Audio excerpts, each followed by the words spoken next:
안녕하세요. 오늘 리뷰할 논문은 뉴욕대학교에서 2025년 10월에 발표한 Diffusion Transformers with Representation Autoencoder입니다. 이 논문은 디퓨전 트랜스포머의 표준 파이프라인에서 가장 오래되고 바뀌지 않던 부분인 SDVA를 근본적으로 재검토한 연구입니다. 오늘 발표는 이 순서로 진행하도록 하겠습니다.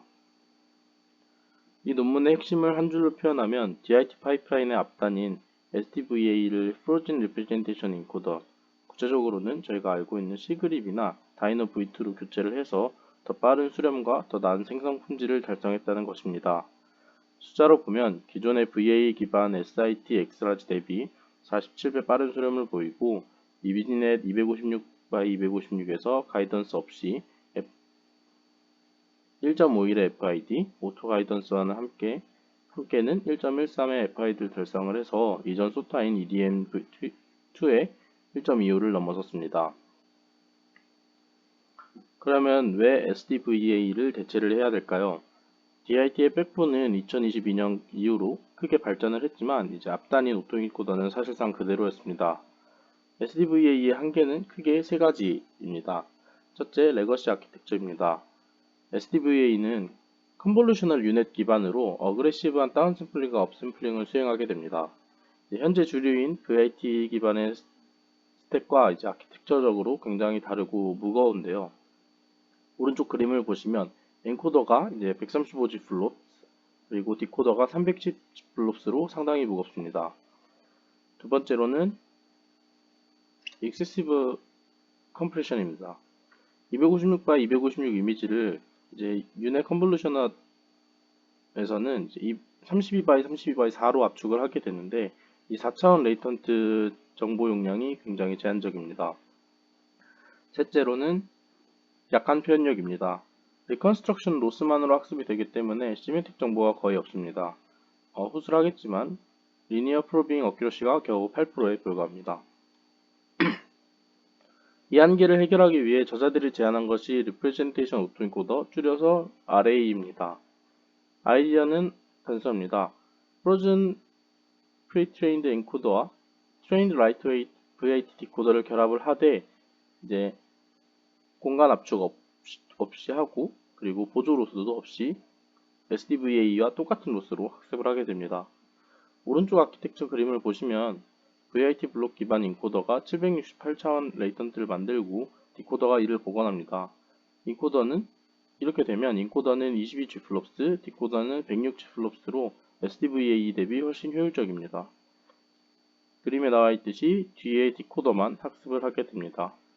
그리고 디코더 학습에는 위에 로스 수식에 나와 있듯이 L1, LPIPS 그리고 겟로스로 SDVA의 로스와 똑같이 학습을 하게 됩니다.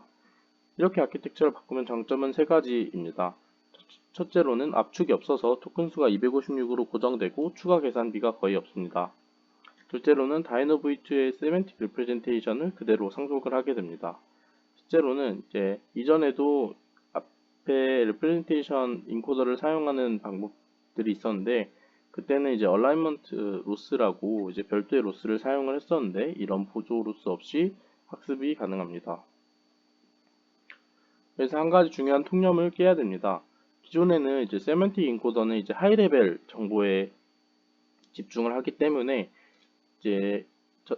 저차원의 픽셀 복원에는 부적합하다는 믿음이 있었습니다. 이 티톡 논문 등에서 명시적으로 언급이 된 내용입니다. 하지만 저자들의 실험 결과는 이를 반박을 하는데요. 테이블 1을 보시면 왼쪽에 Reconstruction FID에서 다이노 B가 0.49, C그립 2B가 0.53, MAE-B가 0.16으로 SDVA의 0.62보다 모두 좋습니다.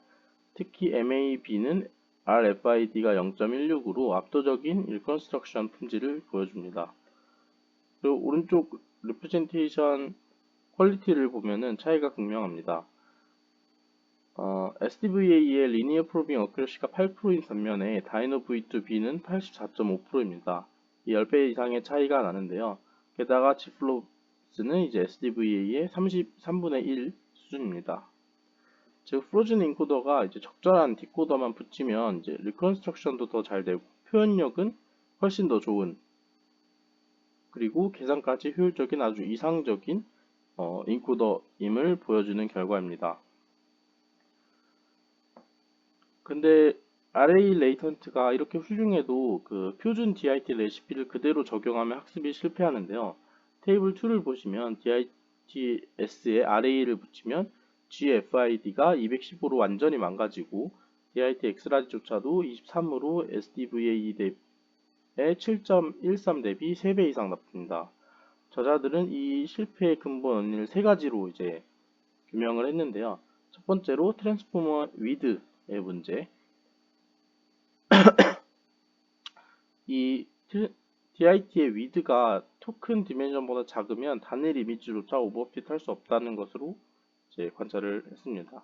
두 번째로는 노이즈 스케줄링 문제인데 기존의 레졸루션 베이스드 시프트는 VA의 저차원 채널을 위한 것이라 이 고차원의 array 레이턴트에는 부적합해서 그 고차원 array에 적합한 이제 시프트 방식을 사용을 해줬고요. 세 번째로는 이제 디코더 로버스트니스 문제입니다. array 디코더는 이제 깨끗한 레이턴트만 보고 학습이 되기 때문에 디퓨전 출력의 작은 노이즈에도 취약하다는 그런 내용이고, 다음 3장에서 이제 각 원인에 대한 해결책을 순서대로 살펴보겠습니다. 첫 번째 해결책입니다. 저들은 좀 재밌는 실험을 하게 되는데요. 이미지 한 장만 주고 디퓨전이 이를 재구성할 수 있는지를 보게 됩니다.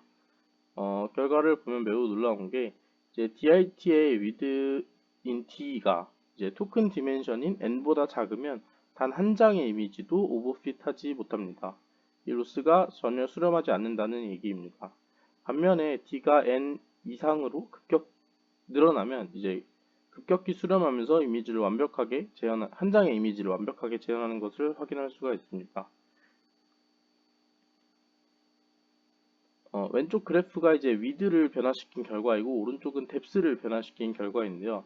이제 중요한 것은 이제 뎁스를 2배로 늘려도 효과가 없다는 점인데 이제 이 말은 단순히 이 array의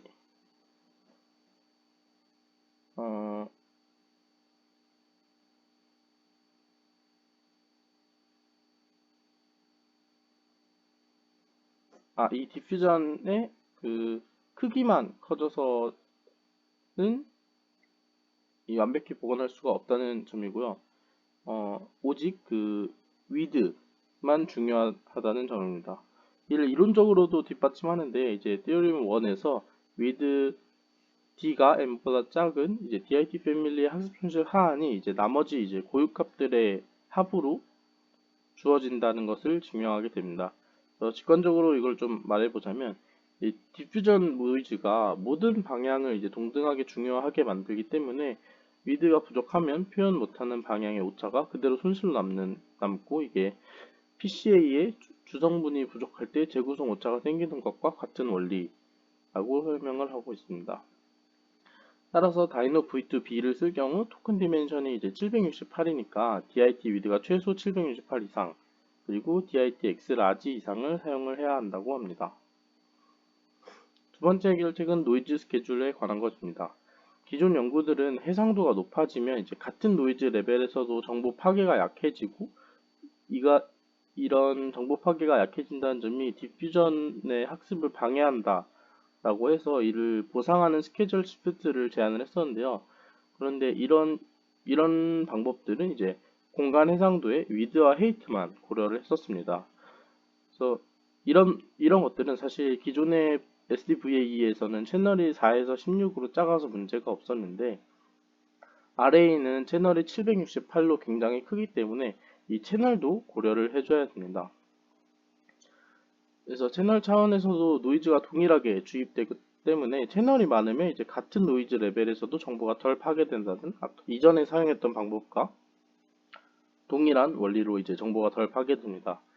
그래서 저자들의 해법은 되게 간단한데요. 기존 공식의 M을 이제 공간의 상도 대신 Effective Data Dimension, 즉 토큰 수 곱하기 토큰 차원으로 재정해야 하게 됩니다. 그래서 수식은 이제 그대로 쓰되 m에 넘는 값만 이제 바꿔준 겁니다. 결과는 되게 극적인데요. 이 단순한 변화 하나만으로 GFID가 23.08에서 4.81로 거의 5배가 개선되었습니다. 세 번째는 디코더 로버스트니스 문제입니다. 디퓨전이 생성한 레이턴트는 이제 완벽하지가 않는데요. 약간의 오차가 항상 있게 됩니다. VA 디코더는 이제 학습 자체가 이제 연속 분포에서 이루어지기 때문에 이런 노이즈에 굉장히 자연스럽게 로버스트합니다. 하지만 RA 디코더는 이산적인 레이턴트 점들만 받기 때문에 디퓨전 출력의 작은 편자에도 OOD 문제가 발생하게 됩니다. 해결책은 이제 Normalizing Flow 문헌에서 영감을 받았는데요. 이제 디코더를 학습할 때 레이턴트에 가우시안 노이즈를 추가를 해서 스무스 디스트리뷰션을 학습하게 합니다. 테이블 5를 보시면 이제 트레이드 오버가 있긴 합니다. 그래서 리컨스트럭션 FID는 0.49에서 0.57로 약간 나빠졌지만 이제 정작 중요한 제너레이션 FID는 4.81에서 4.28로 이제 개선하게 되었습니다. 실제로 사용자가 경험한 건 제너레이션 FID니까 이 트레이드 오프는 어느 정도 합리적이라고 저자들은 주장하고 있습니다. 다음으로는 아키텍처 개선입니다. 솔루션 1에서 위드를 토큰 디멘션 이상으로 키워야 된다고 했는데 이제 전체 백분의 위드를 키우면 이제 쿼드러틱한 코스트가 발생을 하게 됩니다. 더 강한 인코더를 쓸수록 비용이 폭발적으로 증가를 하게 되는데요. 이 저자들은 굉장히 영리하게 이를 해결했습니다. 전체를 넓히지 말고 마지막에 얇지만 넓은 헤드만 붙이는 방법을 사용했습니다. DDT에서 영감을 받았지만 동기는 좀 다른데요. 이 DDT는 시멘틱 얼라이먼트를 위해 구조를 분리를 했고 이 DIT-DH는 컴퓨터 효율성을 위해서 분리를 했습니다. 핵심 설계 원칙은 와이드 앤 쉘로입니다. 베이스 DIT가 이제 복잡한 추론을 하고 이 헤드는 고차원 공간으로서의 이제 최종 프로젝션만 담당하면 되니까 깊을 필요가 없습니다. 테이블 6의 결과를 보면 인코더가 커질수록 DIT-DH의 이점이 더 커집니다. 다이노 V2 라지에서 DIT-XL은 FID가 6.09로 오히려 악화되는 반면 DIT-DH-X 라지는 2.73을 유지합니다. 그리고 가장 흥미로운 점은 이제 VAE 레이턴트에서 DIT-DH가 오히려 성능이 나빠진다는 점입니다. 이 이득은 이제 고차원 RA 레이턴트에서만 나타나는 현상이고 이는 이 아키텍처가 이제 4.1에서 진단한 그 위드 보틀렉을 정확히 해결하고 있다는 증거입니다. 이제 결과를 보겠습니다. 이미지넷 256x256에서 FID without guidance 기준 같은 모델 크기로 비교를 했는데요. 이제 피겨 4의 수렴 곡선을 보시면 이제 파란색 DIT-XL 플러스 RA가 처음부터 다른 방법들보다 훨씬 아래에서 시작을 하고 80에포크 만에 4.28을 달성을 합니다. 기존의 VA 기반 베이스라인인 SIT-X라지 대비 이는 47배 빠른 수렴을 보이고 리프레젠테이션 얼라이먼트를 사용하는 레파 XL 대비 16배가 빠릅니다. 레파는 다이노 V2 피처를 참조해서 얼라이먼트 로스를 걸자라는 우회적인 방법이었다면 RA는 그냥 다이노 V2 스페이스에서 직접 디퓨전 하자라는 직접적 방법인데 이제 그 차이가 16배의 속도 차이로 나타나게 됩니다. 마지막 최종 성능입니다. DIT-DHX 라지의 다이노 V2B 인코더를 사용한 결과입니다. 먼저 가이던스 없이 1.51의 FID를 달성을 했는데 이는 모든 디퓨전 모델 중에 최고의 언가이디드 결과입니다. 오토 가이던스를 적용을 하면 1.13 FID로 이미지넷 256x256에서 새로운 소타를 달성을 합니다. 512x512에서도 같은 1.13 FID를 달성을 해서 이전에 최고였던 EDM2의 1.25를 넘어섰습니다. 테이블을 8을 보시면 이제 800F 학습 기준으로 다른 방법들과의 결과 비교인데요. 네, 테이블 7은 이제 512 해상도이고 특히 20에포크 만에 이제 GFID 3.72를 달성한다는 점이 좀 인상적입니다. 마무리하겠습니다. 이 논문의 핵심 메시지는 오토 인코딩을 컴프레션에서 레프레젠테이션으로 전환하자는 것입니다. 기어를 정리하면 다음과 같은 세 가지인데요. 첫 번째로 아래에 있는 프로즌 엔코더와 트렌드 디코더를 결합을 해서 재구성과 표현력 모두에서 SDVA를 넘어섰습니다. 둘째, 고차원 레이턴트에서 디퓨전을 학습시키기 위한 세 가지 설계 원칙, 즉 위드 스케일링, 디멘션 디펜던트 스케줄, 그리고 노이즈 어규먼트 디코딩을 제시했습니다. 마지막으로 DITDH라는 쉘로 와이드 헤드 아키텍처로 효율적인 위드 스케일링을 가능하게 했습니다. 아래에 생성된 샘플들을 보시면 512 by 512에서 이제 높은 다이버시티와 세밀한 디테일을 보여주고 있습니다. 이상으로 발표 마치겠습니다. 감사합니다.